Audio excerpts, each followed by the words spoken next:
Hello everyone, welcome to History and Culture.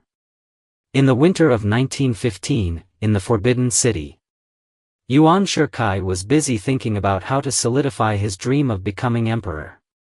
At that time, he could never have imagined that, in just 83 days, his imperial dream would be shattered.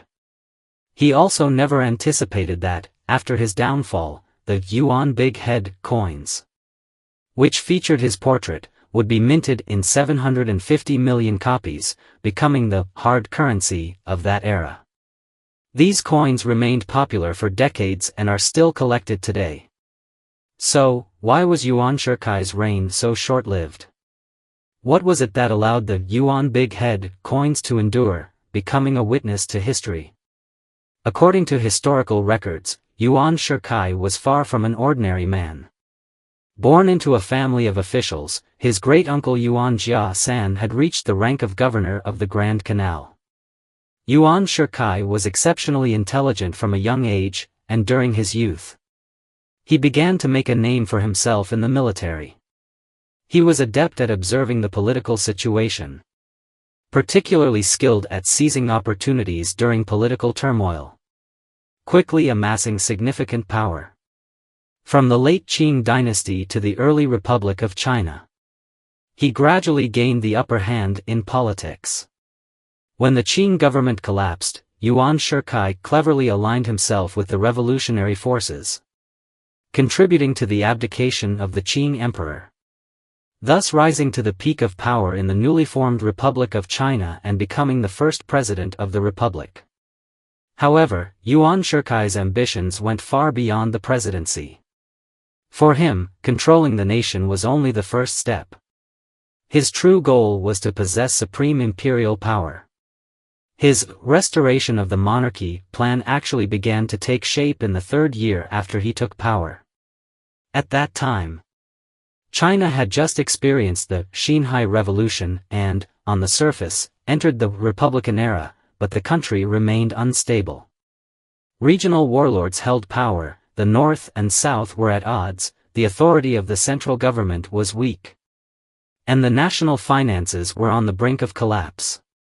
In Yuan Shikai's view, only a strong, centralized government could restore stability to the country.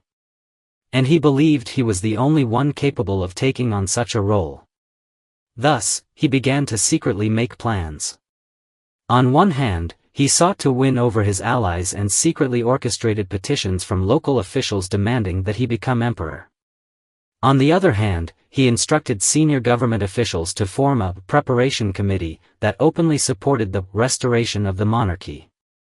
Of course, this plan did not go unopposed.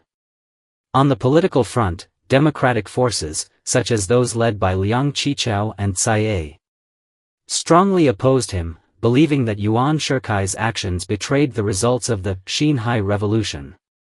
Internationally, especially Japan, also expressed strong dissatisfaction with Yuan Shikai's imperial plan, even threatening to take action.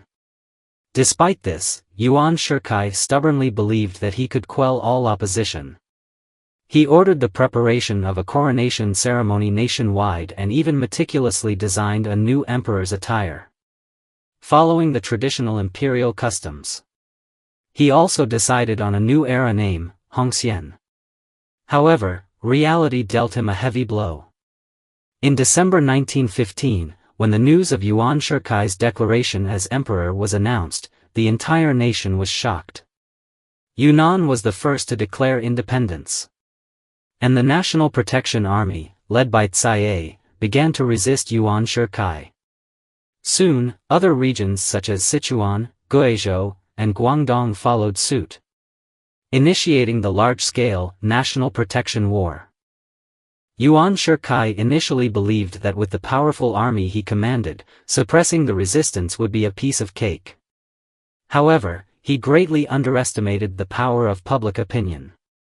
The generals who had once been loyal to him began to turn against him. The morale of the army dropped, and the entire government fell into internal strife. In just a few months, the situation took a dramatic turn for the worse. The once mighty Beiyang warlord faction began to waver in their support of Yuan Shikai, and many generals secretly made contact with anti-Yuan forces. Faced with such a dire situation, Yuan Shikai finally realized that his imperial dream was no longer achievable.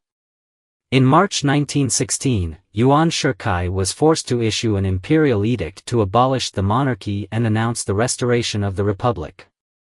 The imperial dream he had carefully planned lasted only 83 days before it shattered like a mirage.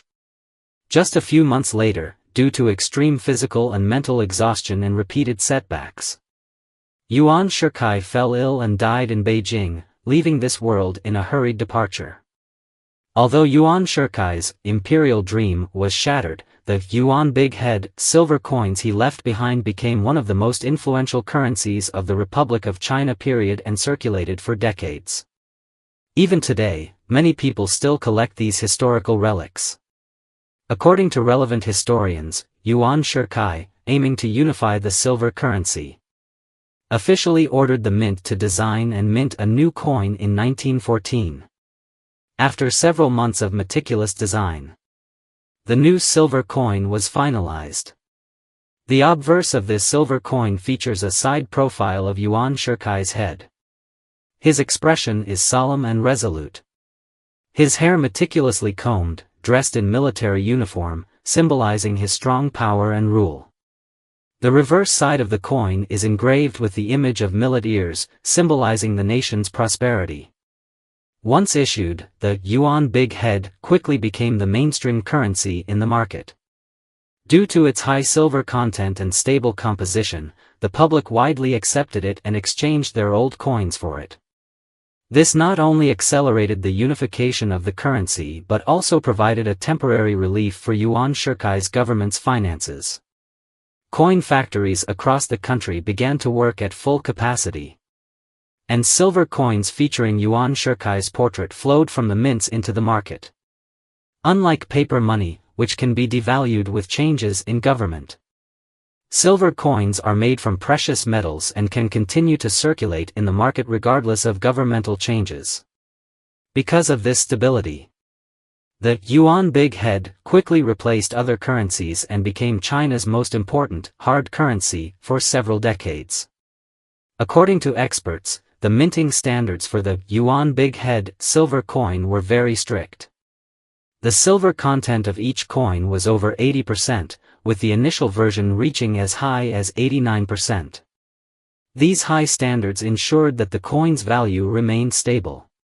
It became not only the mainstream currency for domestic transactions but also an important tool for the government to pay soldiers and collect taxes. In addition to circulating within the domestic market, the Yuan big head also gradually gained recognition in international trade. At the time, China was in a semi-colonial state. Western powers used a variety of currencies in trading ports, including Mexican silver dollars, British silver coins, and Japanese dragon silver coins.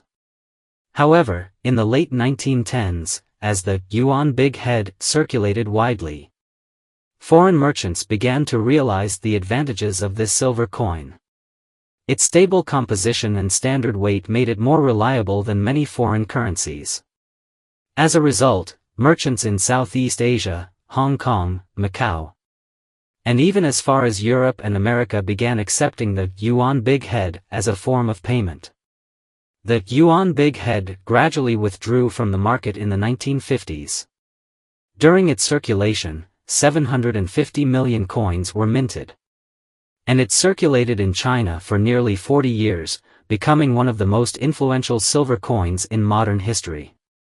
According to historians, the Yuan big head is not just a small silver coin, it is a witness to modern Chinese history.